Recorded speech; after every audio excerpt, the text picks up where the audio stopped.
Yo, Pierre, you want to come out here? Traffic. You want to hold in the basement? Yeah, huh?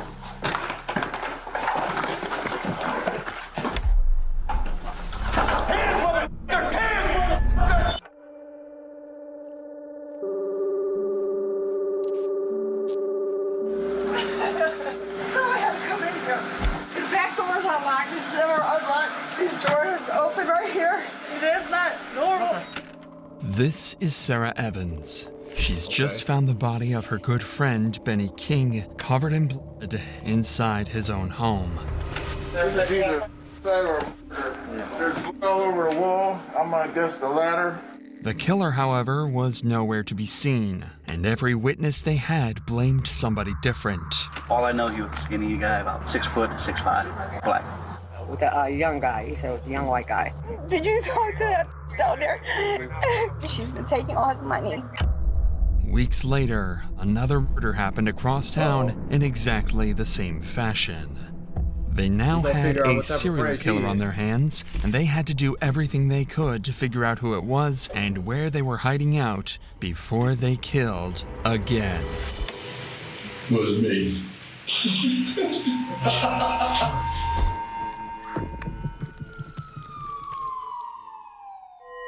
Your emergency. Oh my God. Problem. What's the problem,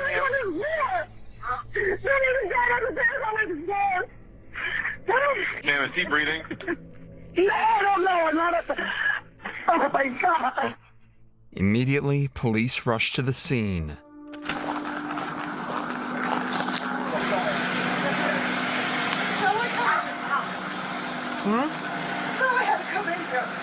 Okay. You want to go hang out over there for us so you can have room to work here? The ground floor had been ransacked, but it was the scene upstairs that had terrified Sarah. Upstairs lay her good friend, 69-year-old Benny King, and cops would find that he'd been stabbed 33 times. God damn, 33? Where's his injuries at? I don't know. I have not touched him. All I did was touch him to see if he was 33 stiff, times, that's personal. but he's stiff and cold. So we're calling it out, I guess. Yeah, I'm not gonna move him. We'll let the mate. Okay. Initially, the cops had no idea what could have possibly happened to Benny, but as they explored the house more, a clear picture would slowly be painted of exactly what had happened. His bed was absolutely soaked in blood, and his walls were covered in it too. Police presumed that Benny had been attacked in his bedroom before he crawled into the hallway, begging for his life, where the killer finished the job. The majority of the cuts were to his head, neck, and upper body, but there were a few wounds on his hands as well, indicating that Benny had courageously tried to fight back. Yeah. The police don't know bro, this that's yet, but in up. just a few weeks, this exact scene would be found across town in an identical murder. For now, though, what police found in the kitchen was even more bizarre.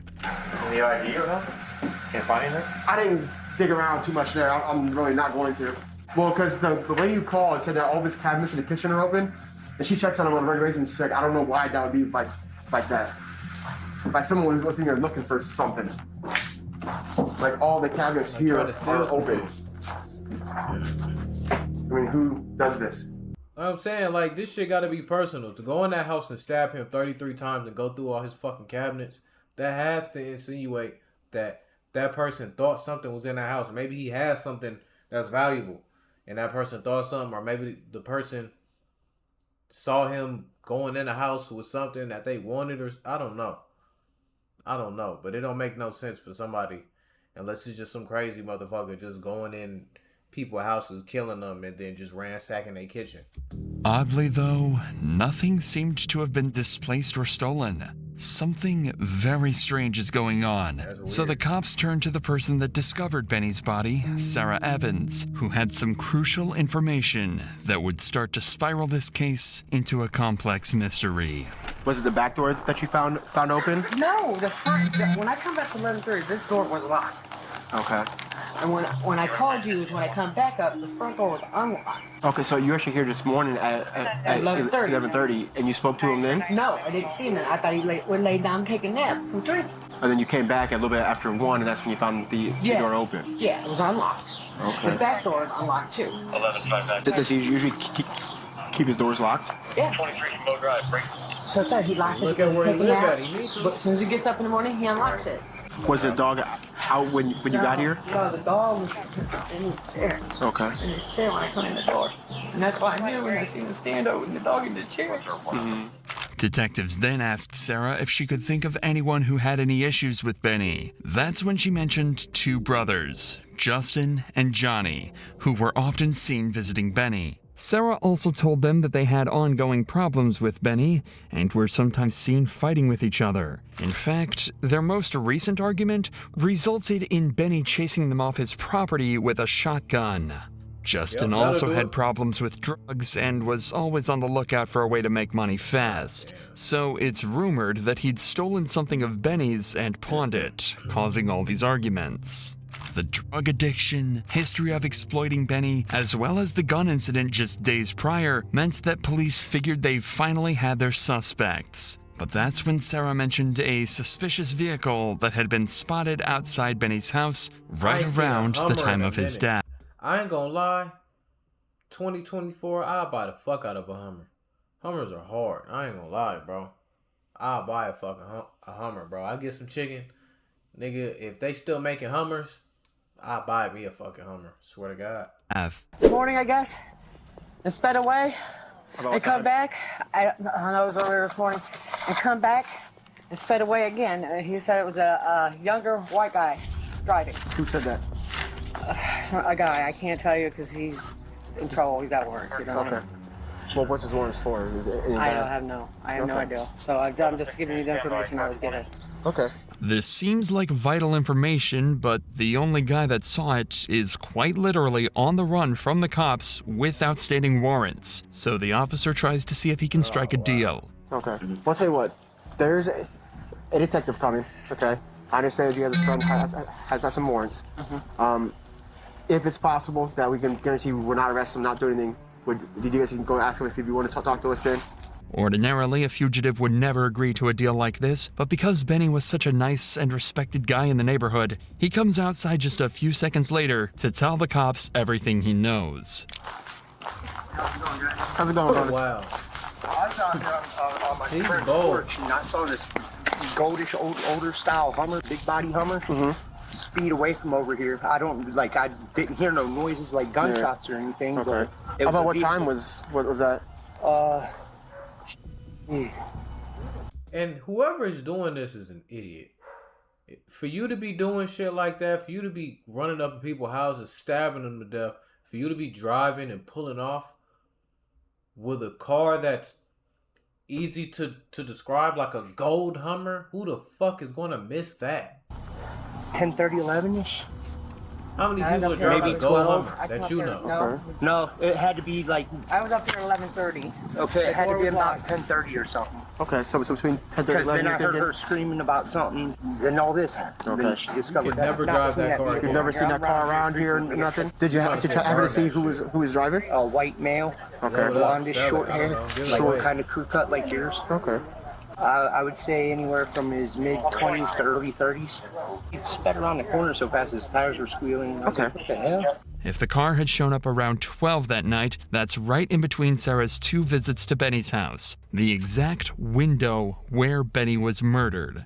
And with how the car was allegedly driving, it really does seem as though this Hummer has something to do with Benny's murder. They just need to figure out who was inside. And conveniently, a neighbor overheard this conversation and told the police that he knows a man in the neighborhood that drives a Hummer exactly like the one described. Unfortunately, he doesn't know the guy's real name, only Don't his matter. nickname, Jaybird. You're just assuming Jaybird being connected to a Hummer. Correct. You don't know. Right. I don't have any personal knowledge about that, but Now, they're civilians. I understand that. And this is a snitching. Them being civilians, this is a snitching. But I still wouldn't do no shit like this. If I know this nigga and I know where this nigga stay, chances are this nigga has seen me and he knows me and he can figure out how to find me. If not, he already knows where to find me. So I'm not finna get on camera and tell on him. Like, I'm just not gonna do that, bro. Now, they're not snitching. They can do what they want to do. They're just being good civilians right now. They can do what the fuck they want to do. I'm just saying I wouldn't do that. I wouldn't put myself in a position like that. What if you get your shit blown off your shoulders before he go to jail? So now you've helped him, but you've given your life up. I know that I've seen him many times with the Hummer. Yeah, Hummer. Like he's leaning in to tell. Like he's eager. He must not like this nigga. So you've seen Jay Bird driving this Golden Before, yeah. Okay. It sounded like this Jaybird was a prime suspect, but nobody on the scene right now was able to tell them his real name. But before they're able to figure it out, they're confronted with a fourth suspect, and it was the last person that anyone had expected. This is Benny's daughter, Patricia, and as soon as she showed up on the scene, she seemed to already have her mind made up about who the killer really was. Who's this nigga with no socks on? Obviously, he passed away. But,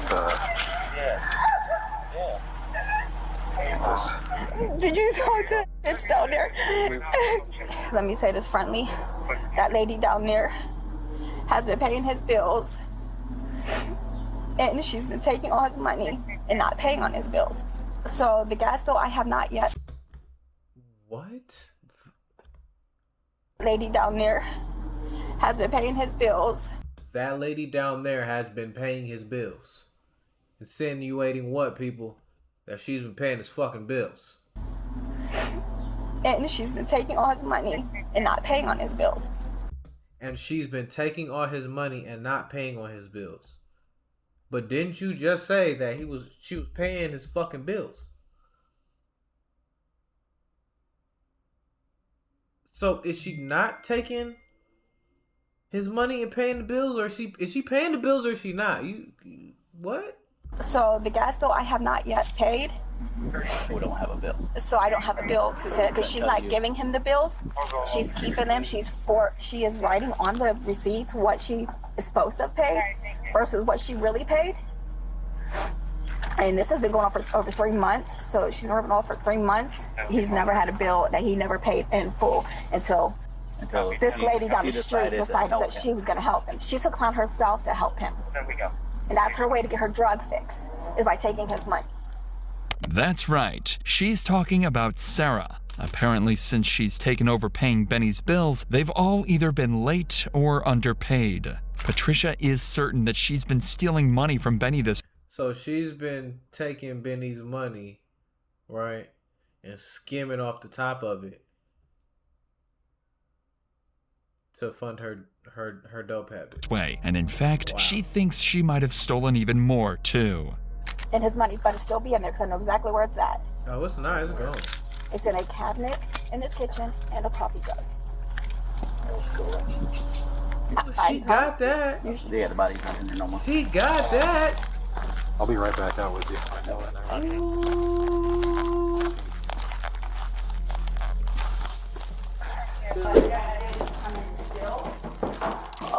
Let that coffee cup not be in there. It's here like this. It's okay. Was it in there? Still in No, that it's bed. like this. Oh, man. It was in here.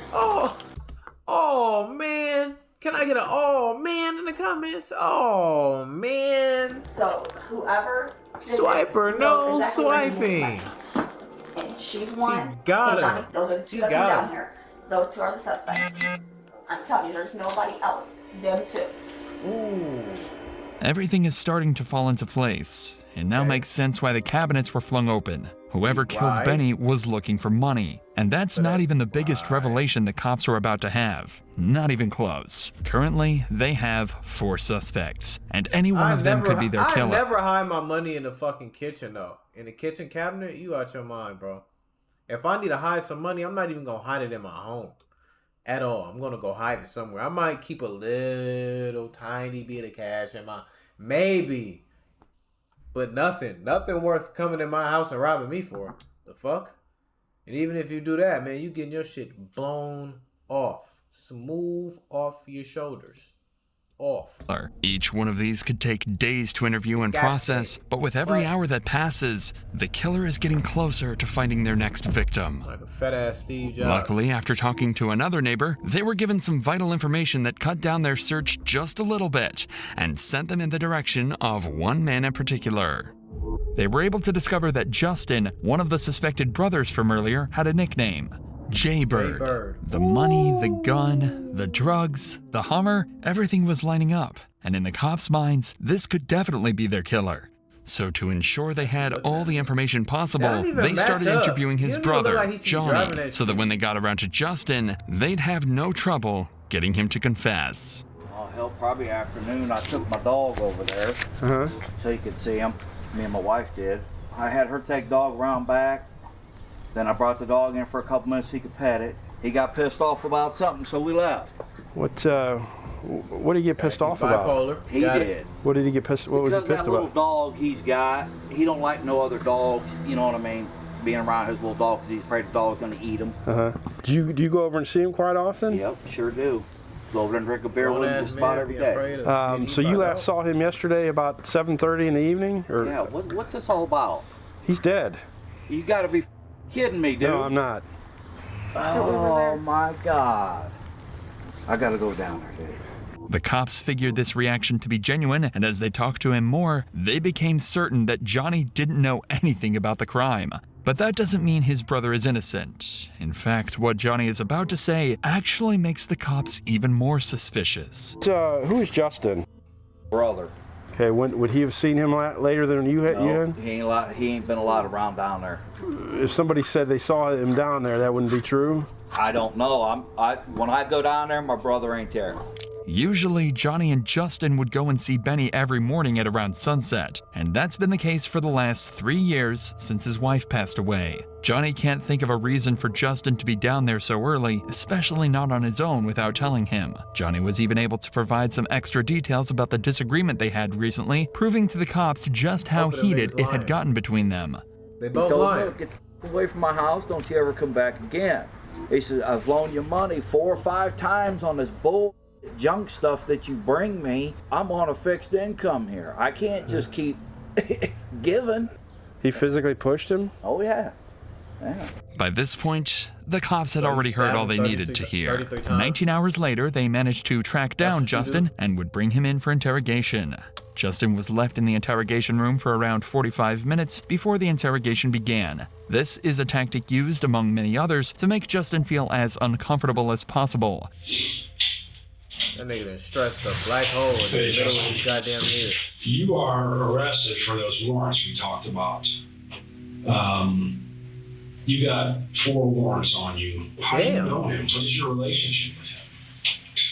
Can you kind of take us through that? Bro. My brother, he was more or less like a stepfather, pretty much. How so? Shook a stick and giving you $1 or a cigarette or something to eat, or you know what I mean. I lived next door to him there for 4 or 5 months. Even I had a warrant, which I went and did my time and got it all taken care of. You know what I mean. If you're asking, did I kill him? No, I did not. Seems rather straightforward from Justin's perspective. He had exactly the same nice things to say about Benny and doesn't seem stressed out or anxious about being here. He's leaning forwards towards the detective instead of instinctively pulling away. He's maintaining eye contact when he can, and his tone seems deliberate and genuine. Everything about how he's presenting himself is relaxed, as though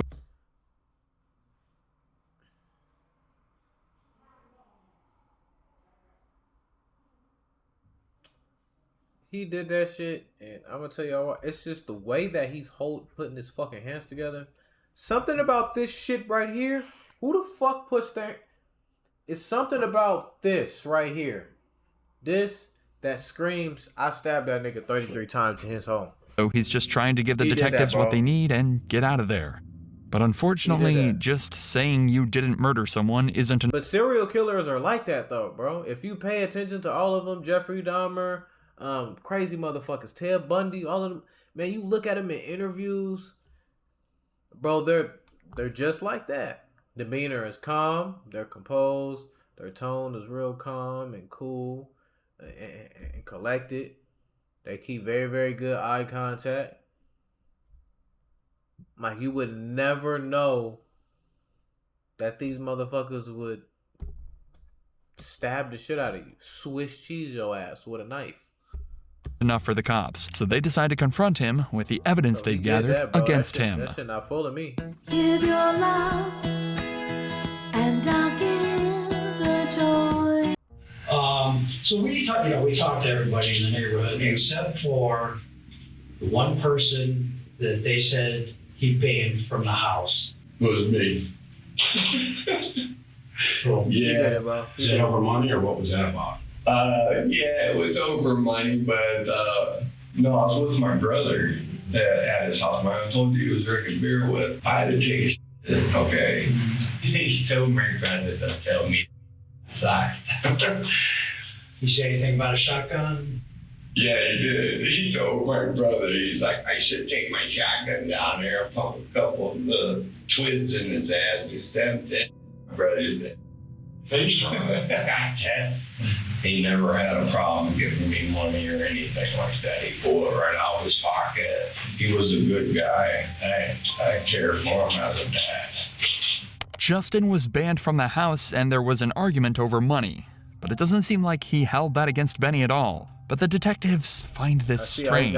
All the signs pointed towards Justin being the killer. But now he seems like he had no issues with Benny at all. But they've still got their main piece of evidence, though. His Hummer was seen at Benny's house on the morning of the murder. That had to mean he was lying this whole time, right? You drove or used to drive a Hummer? Hummer? You ever drive a Hummer in the neighborhood? No. Did you ever work on a Hummer? Never had, no. I wish I had worked on a Hummer. You know anybody that... No. If you watch any interrogation where a guilty suspect is confronted with a piece of valid evidence, their reaction is always very stiff and short. They try and deflect it immediately by saying no and explaining exactly why that could never be the case without showing a hint of emotion. Justin is an ex-convict that works various handyman jobs jumping from place to place. He doesn't need to explain why he doesn't own a $40,000 SUV. His facial expression when he's asked, alongside the way he laughs and jokes naturally about the concept, is enough to tell the detectives he was telling the truth. They still didn't want to discount him completely as a suspect, but they did figure that if he wasn't the killer, then he might at least be able to help them out. So they asked who he thought might have been responsible, and his answer was someone they were very familiar with. Sarah. She knew. She took Ben's bank card to the bank, food stamps. That's what my brother was telling me on the phone the other day. Then he thinks that she might have had something to do with it. So if I point a finger, I'd probably check her for sure. Of course, he's talking about Sarah, and he's accusing her of exactly the same thing Patricia did earlier. And in fact, John had even mentioned this in his interview earlier that day too. Anybody in that neighborhood or anybody have any problems with him or give him a rough time? Yeah, what's called down the street there. Who's that? I'm trying to think of her name. She lives down at the end of the road. She'd go over there, take his money for bills, go up to the corner store, and was supposed to pay on all his bills. Well, come to find out, she ain't been paying the full amount on your bills.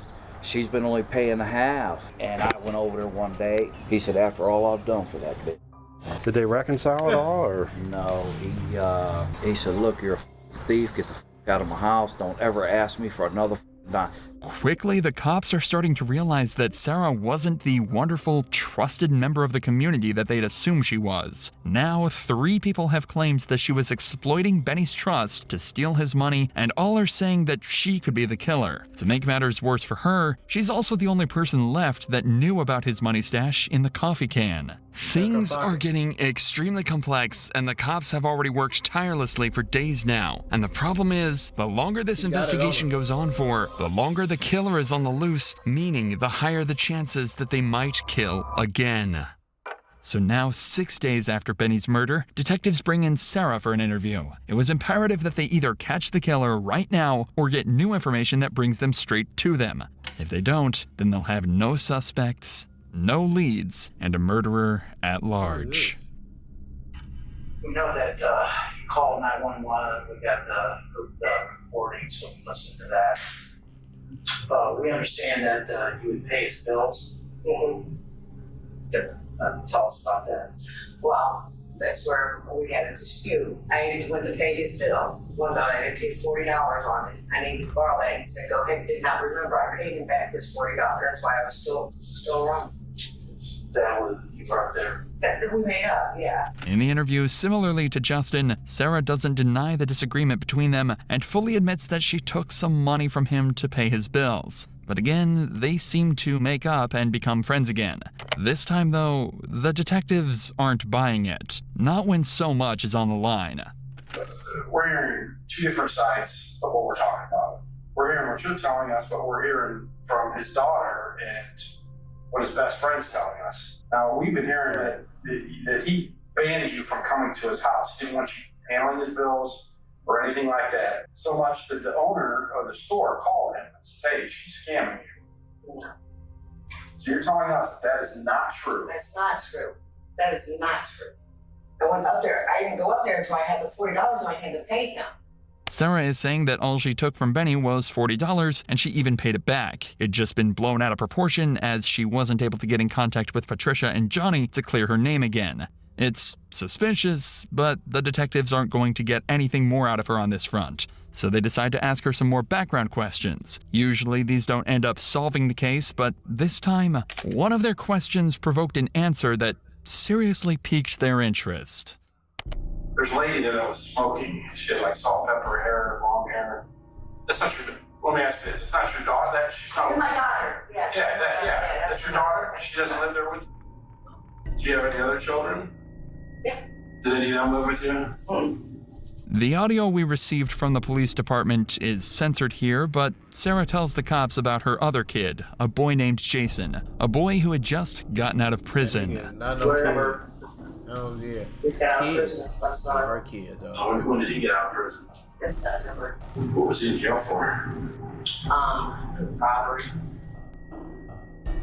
Would your son be capable of something like this? Oh God, I pray not. No. I would pray not.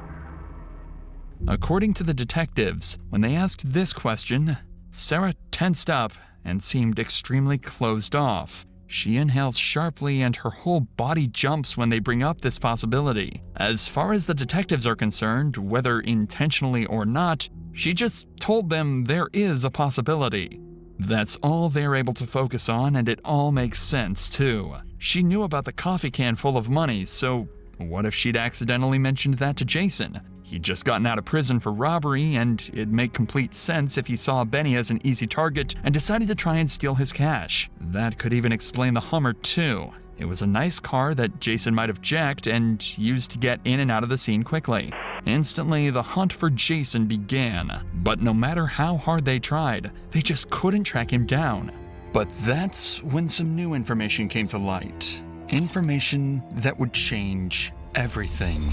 Contacted police after hearing about the crime, claiming that he knew who the perpetrator was, and promised to reveal it to them in an interview. So I'm told, you told one of the deputies you got some information about a homicide? That's about the old guy that got stabbed. Yeah, his mother found the body, and then I heard him and his mom arguing over the phone about it wasn't supposed to go that far. Because she always going over the house cleaning up when she been doing that for years. Okay, now is this snitching? Because this nigga's in jail. This nigga's in jail, which means he committed a crime. He's a criminal. He's not a fucking civilian. So is this not snitching? If somebody was to poke him up in there, would they be wrong? Would they be wrong? I think so. Because he should be in there minding his fucking business. Who are you to tell on somebody else, nigga, and you in there for committing a crime? Sit your ass down, bro. Get your GED or something. What you doing? And everybody in the neighborhood know he did it, just nobody I'm not feeling that, bro. I don't know why. The inmate said he'd heard Jason and Sarah talking about the murder on the phone after Jason thought he'd hung up. The cops now had no doubt in their minds who their new #1 suspect was. And by this point in the investigation, it's likely Jason's cash was starting to run out. They had to find him as soon as possible, before he got the chance to kill again. But, unfortunately, they were already too late. Akron Police and Fire, Canty. Hi, my name's George Bayless. I'm down in Florida now, but my father's still up in Akron. We haven't been able to get a hold of him, and some of his neighbors got a hold of me today, too, and said they haven't seen him since Saturday. They said there were some people over there they didn't really recognize. Alright, so we have it in. We're going to get someone over there to check it out, and then we can give you a follow-up call. Police quickly initiated a welfare.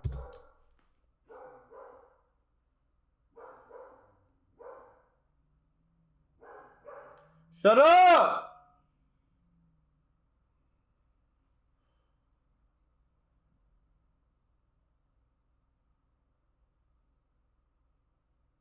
Stupid ass dog, bro. I swear to God. Fair check on George's father, Gary Ballas. When they arrived, they knocked on the front door, and after receiving no response, the officers forced entry through a side door.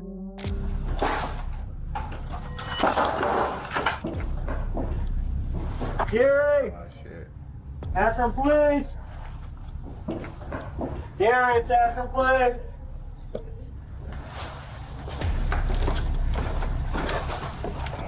Gary!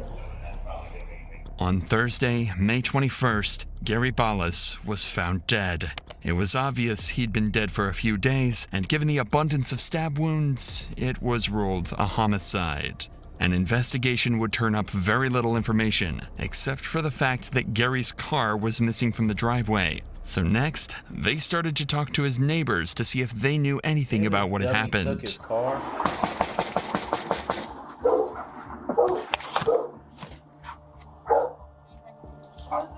Akron Police. Just wonder if I could talk to you a couple seconds about your neighbor behind you. When's the last time you saw him? Police go. Was anybody there with him? He came over here. Oh yeah? Knocked on the door. What did he say?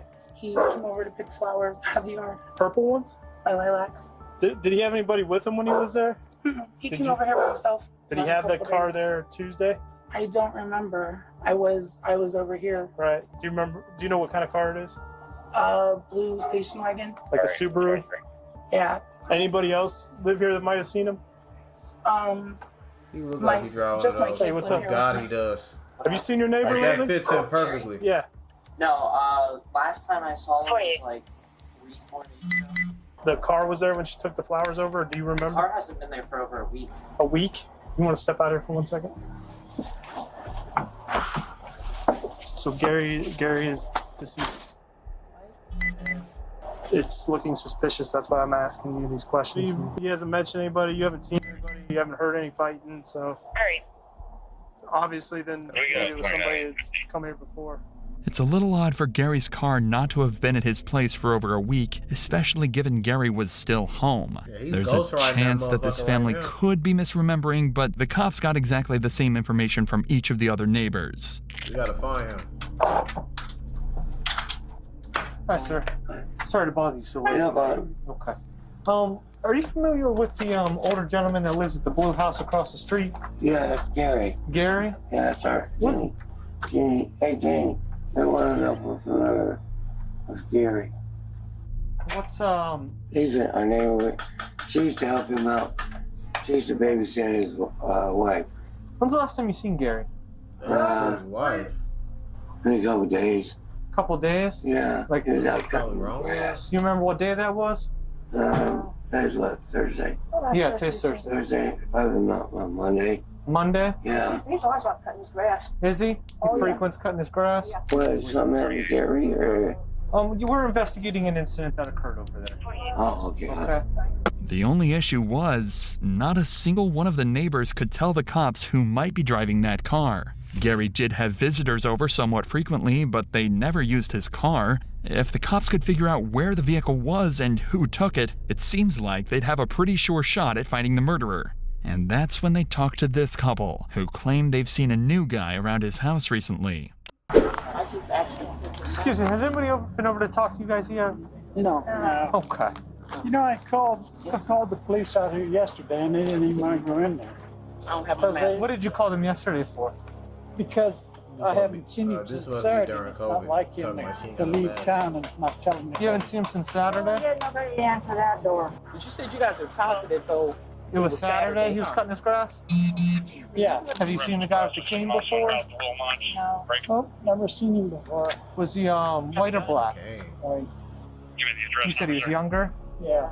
His car wasn't there? No, his car hasn't been there since Sunday. Okay. But soon the cops were able to put together exactly what had happened. It turns out Gary was never in that car with the other man. When his car pulled out of his driveway for the last time, Gary was already dead. But at least they had a description of who they thought the murderer was. And even better, just a short time after, the cops received word that his car had been seen at a gas station on a surveillance camera. Unfortunately, the camera quality was too poor to properly make out his identity, but at least the cops now know without a shadow of a doubt that if they find that car, they can find the man that killed Gary. But it turns out someone had already done that for them. An unnamed witness came forward and told them that he'd seen that very car and knew precisely who it now belonged to. Jason came over Sunday morning. He was going to help me work on the house I'm working on. Do you know Jason's last name? Shogley, or I don't even know how to pronounce it, something like that. Anyway, he came over, but I had to go to Harbor Freight because I needed a grinder.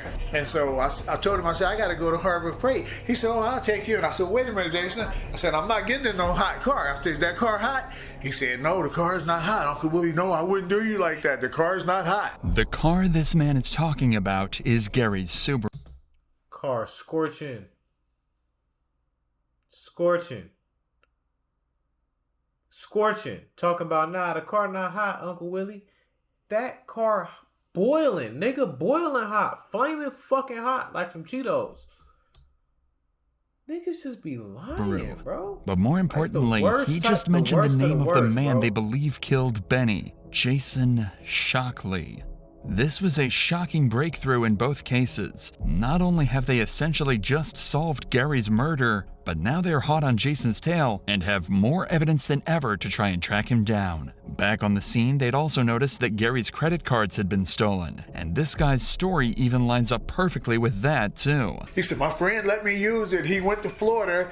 He gave me a credit card, told me to keep gas in it, and I can buy cigarettes and buy me something to eat if I need it. I was kind of like not believing him, but he said, no, Willie, I swear. It almost seemed too good to be true. So the detectives asked the witnesses to pick Jason out of a photo lineup, and he pointed straight at him instantly. Jason was now the suspect of a double homicide, and two citywide investigations had converged into one. Every single officer and detective in the area knew they couldn't let Jason take another life, so they had to act fast and hunt him down.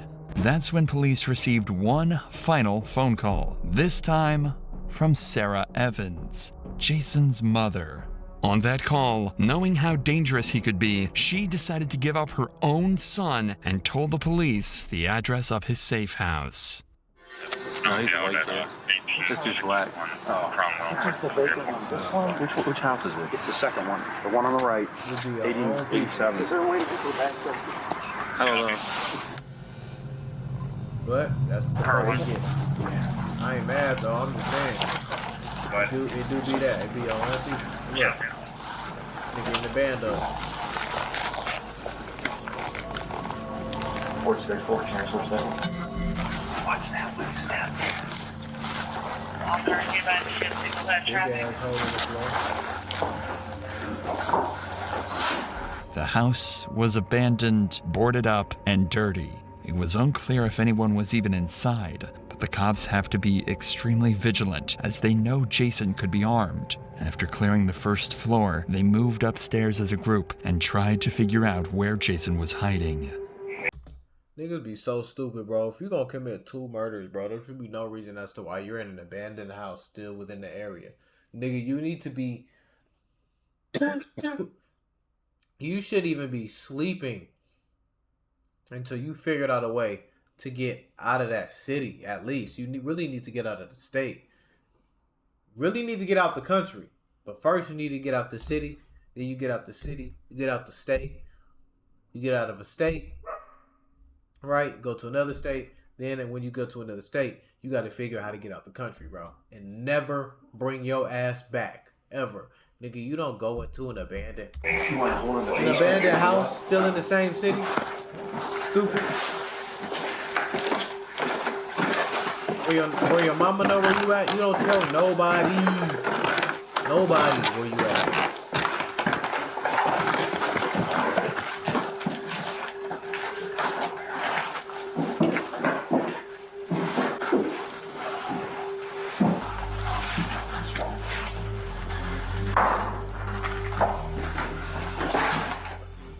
Only one door on this floor was fully closed, and every other room was empty. This is where they think Jason is. Problem is, they've already made a lot of noise, so whoever's on the other side of that door could be prepared.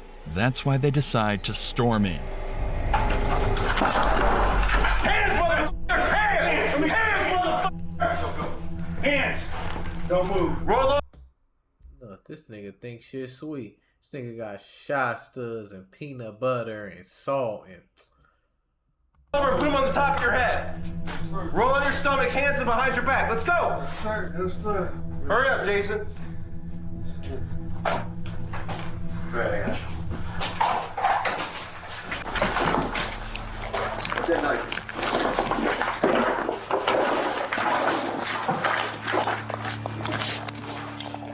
Anybody else in the house? No, sir. You got anything illegal on you, man? Besides the knife? Yeah. Alright, stand up. Just got out of prison, baby. You can put them in a cruiser. You got shoes, bud? Yes, I do. Where are your shoes at? Right underneath the blanket right there. You can what, a paddle? Shake them? Yeah.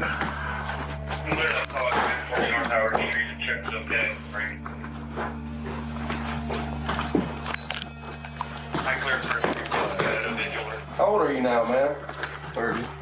Remember you as a kid over there, man, on Johnson Block, man. Yeah. Is this nailed shut or can you get this open, Jason? See that nigga again. No. That was you. I always just call it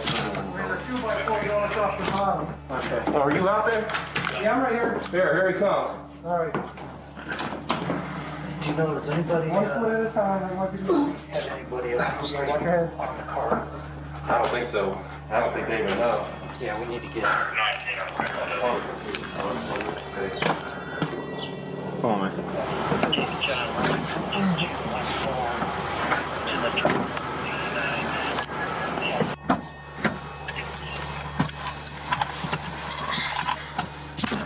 Just as they'd hoped, Jason was found lying amongst rubble and trash on the second floor, attempting to hide away from the very people who just put him in cuffs. Thankfully, he put up no resistance, and a quick sweep of the house confirmed he was the only person here. Amongst the trash on the floor, the officers found multiple knives and a credit card belonging to Gary Ballas. After 6 weeks of investigations, they'd finally caught him. He was then taken out of the house and into the back of a patrol car. But there was still one problem with all of this. They still had no evidence that he was the one who killed Benny all those weeks ago. Sure, the connection is strange and multiple people have accused him, but there's nothing solid. That's what the cops wanted to change in the interrogation room and bring peace to Benny's family almost 2 months after his death. Remember, Jason is likely not aware of exactly how much the cops know. All he knows is that he was arrested and now the cops are interrogating him. He might even think that they don't know about the murders and that he could get away with everything. How do you know Gary Bayless? I knew that Gary, like I said, my cousin lived next door. He's already giving himself up. Look. He's speaking in the past tense. I knew that Gary. Not I know Gary. I knew that Gary. Insinuating what, people? That he's what? He's gone. He's not here anymore. He left. He's... Come on, bro. My mom used to go over and help him out a lot. He gets to telling me about how he hates Donald Trump and everything. Yeah, he's a Bernie supporter. Man. Yeah. Hey, he's out there. He's a trip. Yeah. I asked him, you know, if there'd be a possibility if he can lend me his car so I was able to get to work and stuff. Okay.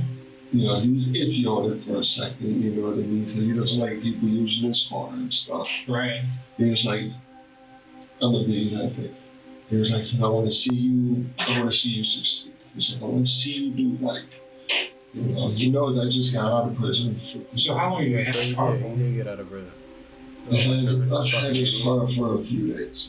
How long do you think you've known him for?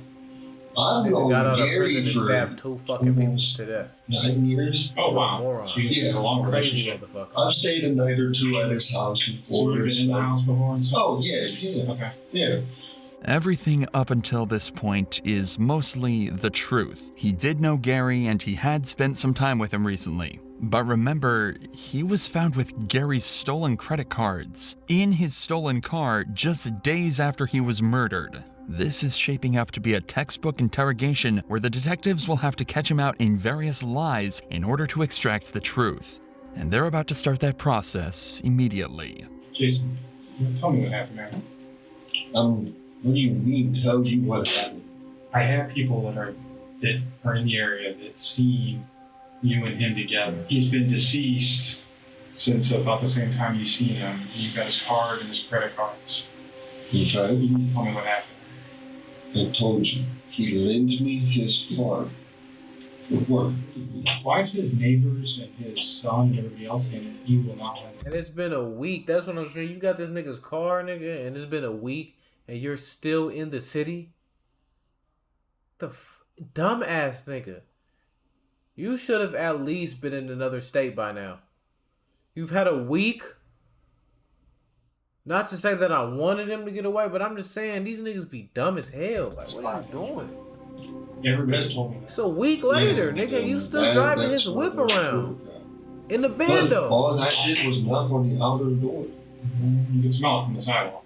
He's claiming that Gary had lent him his car for work and had used the credit cards he'd left in his car to just buy a few cigarettes. But clearly the cops don't believe him. In fact, this entire questioning segment about Gary is more of a formality. They have much more evidence about this crime than they do Benny's. So their plan is to try and have him confess to Gary's murder so that confessing to Benny's doesn't seem like such a big deal.